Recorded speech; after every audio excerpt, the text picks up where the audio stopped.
so many astronauts are reporting UFOs, but one was amazing. This one astronaut, John Blaha, a ham radio operator, actually picked up what he was saying. As a matter of fact, a picture's worth 1,000 words. Let's take a look at that now. The wording is as follows. Houston, this is Discovery. We still have the alien spacecraft under observance.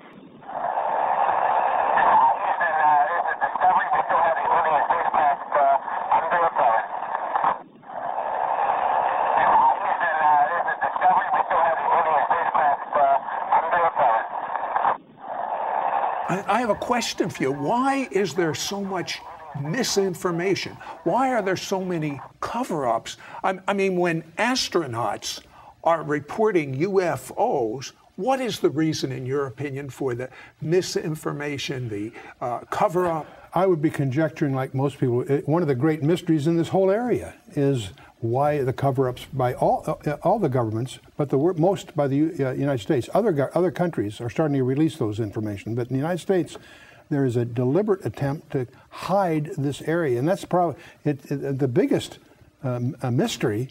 Isn't this one? The biggest one is Roswell. Why is the Roswell incident back in 1947 enjoy a higher level of classification than our most sensitive warheads?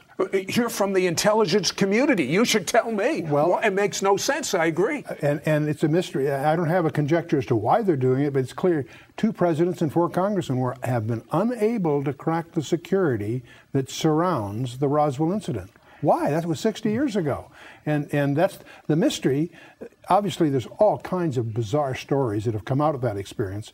But the real mystery to me isn't that. The real mystery is, why is it classified? Why does the government hide it? And I don't have any conjectures. I think those conjectures are just as wild as the other conjectures about the UFOs. According to your tapes, this cover-up was very unusual because some 30 newspapers reported it in 47, and then just immediately after, what happened? Yeah, Blanchard, the colonel of the base, when the Roswell thing first happened, issued a press release that a saucer had landed and so forth.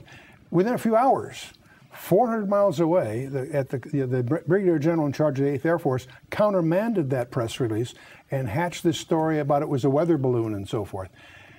That starts a whole series of the silliest, most inane cover-up stories. There's been a sequence of them. First it was a weather balloon. Well, that didn't fly. They went one after the other.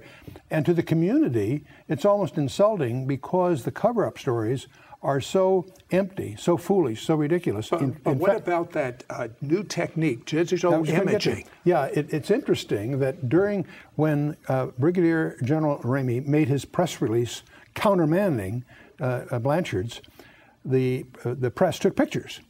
Many years later, just a few years ago, a guy by the name of Johnson, who took the picture, we were able to get the negatives, and by using advanced digital analysis of the negatives, they were able, an analyst by the name of Rudiak was able to use advanced information techniques to unravel some words that were on the memo that was in Ramey's hand. And it speaks of the victims and the disc that crashed. In other words, this actually calls it not a plane, a disc. A disc that crashed, and there are victims, implying.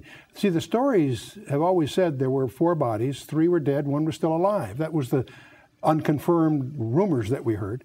Well, it turns out that memo, that unraveling, is regarded as the smoking gun because it demonstrates that the Air Force has been lying all along.